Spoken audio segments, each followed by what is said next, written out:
Tampa Westcoast Health and Wellness Ministry.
Cases of COVID-19.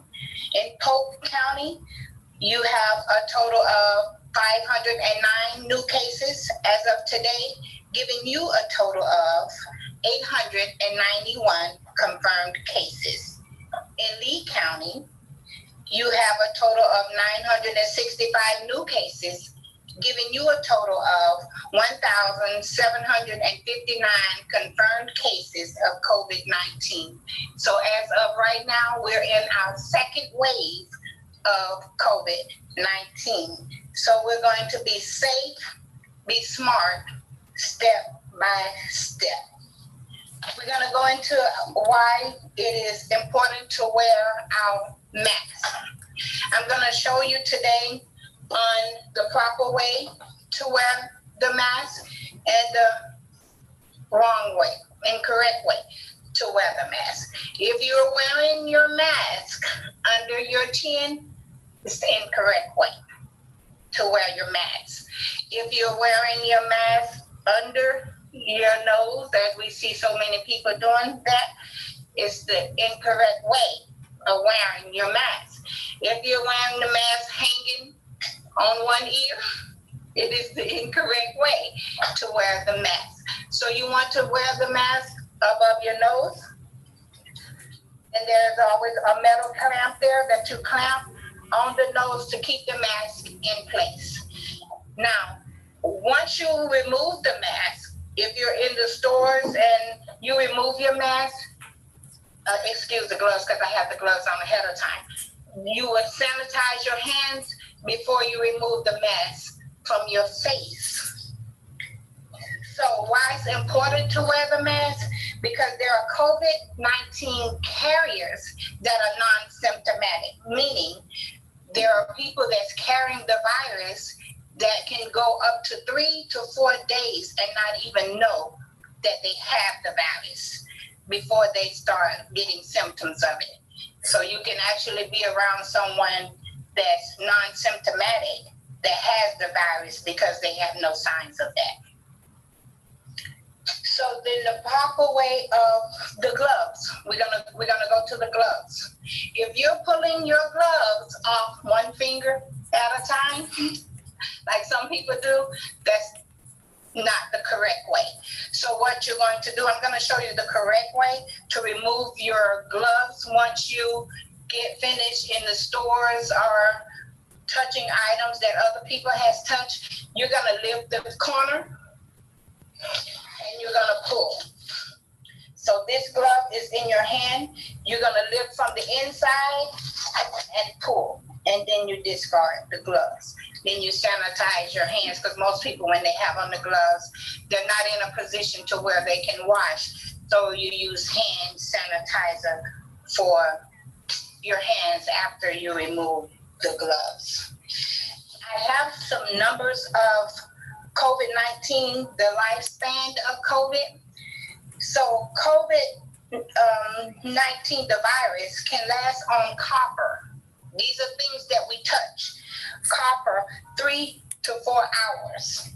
The virus can be on copper.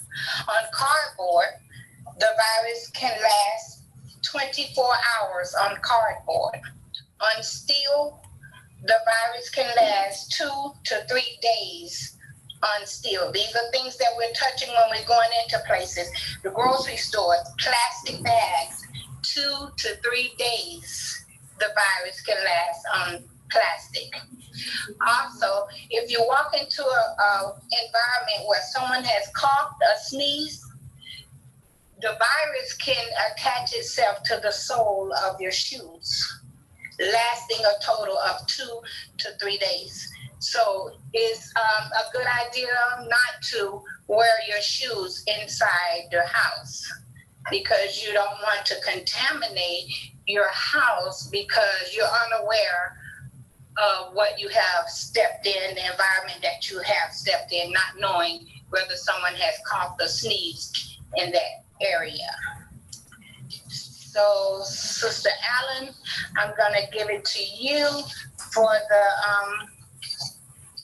disinfecting of things. And I hope that I said something to you all to help to be safe. Whatever you do, wear your mask. If you know that you have any medical conditions, don't take a chance.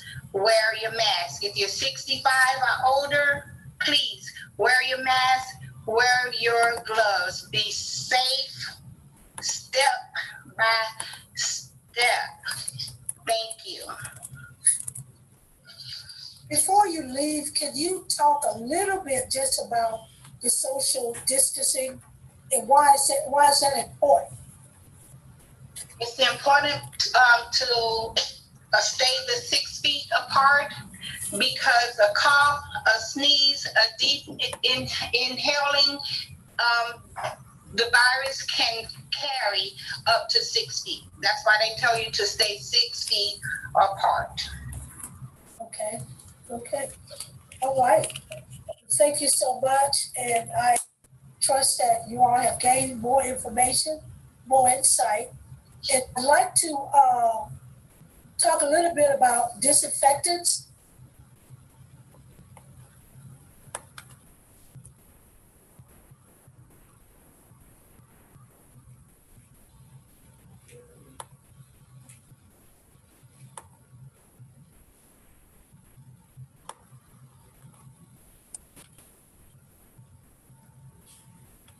Is there any questions on that one that we may be able to answer?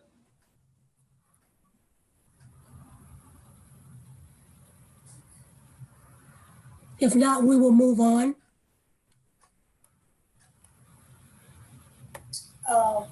As you all know, because the virus came so suddenly on us, and people, as we naturally do sometimes, we panic, run out, and buy everything. And that left a lot of people without proper disinfectants, the proper wipes, so that they can keep their hands clean. But now, I've noticed in the stores that now you can buy these items a lot more freely. I've noticed CVS had masks. They also had hand sanitizer. But also, whether you all know it or not, some of your chemicals at home will disinfect as well.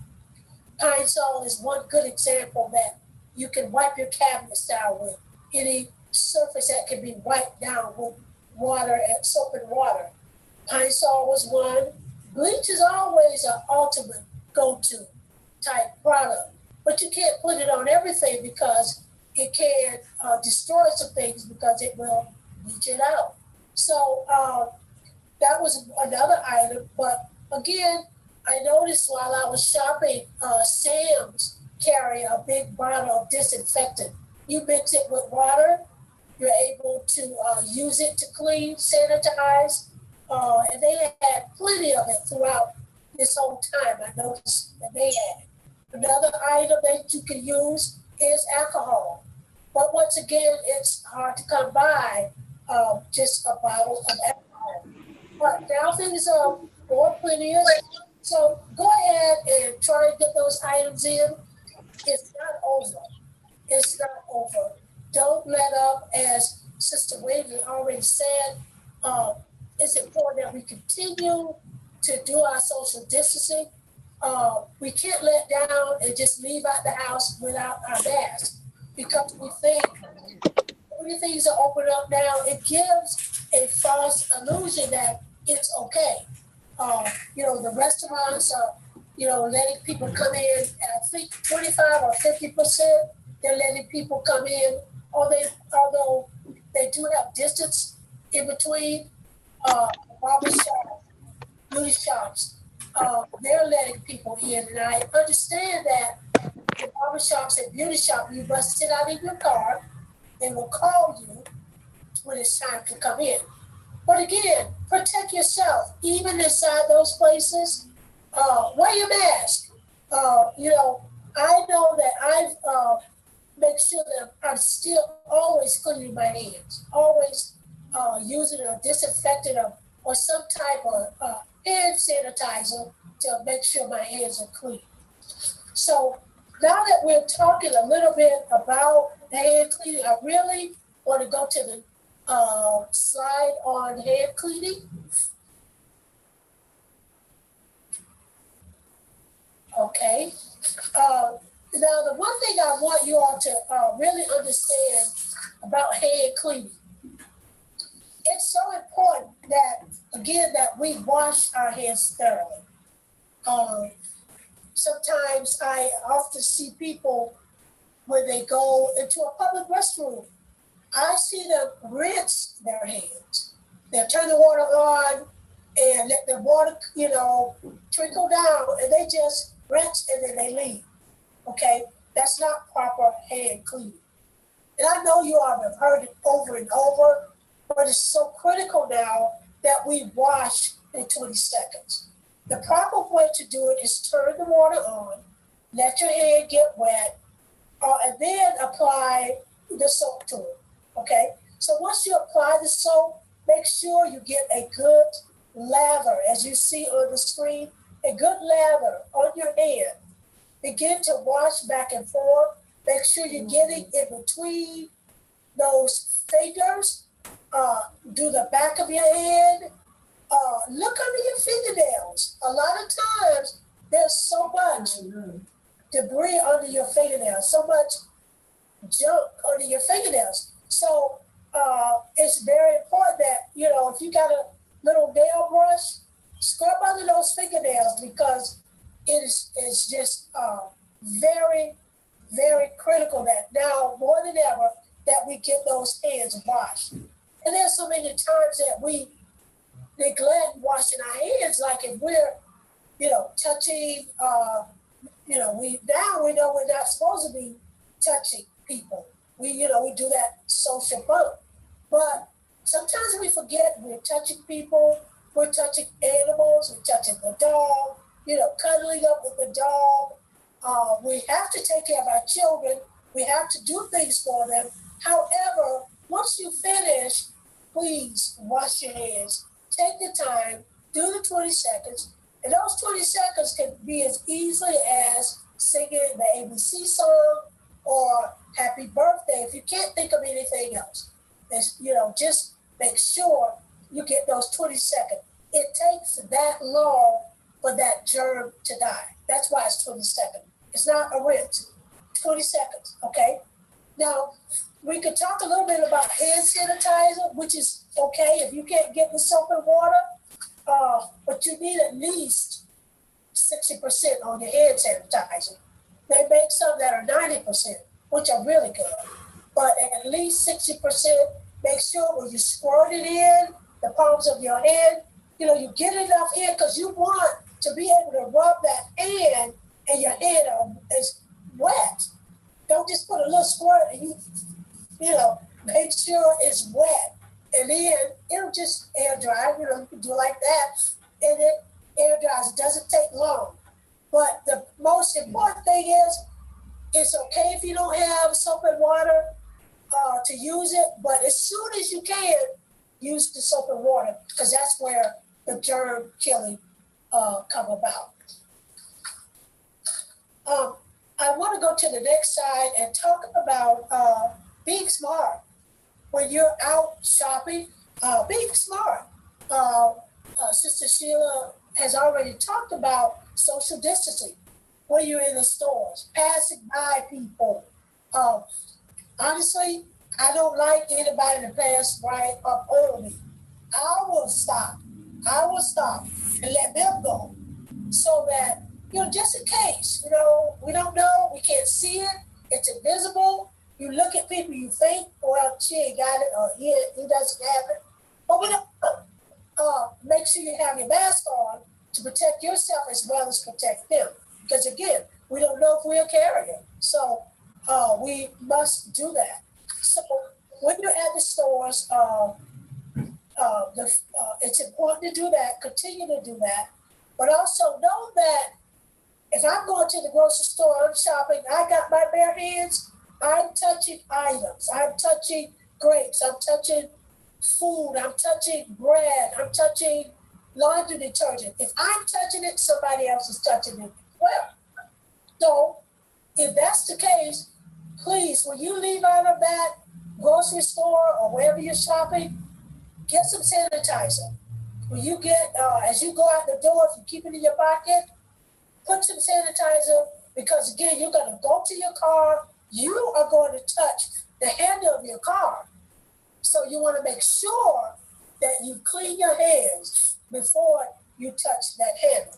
So you got to think, I know we haven't had to do this, but now it's becoming second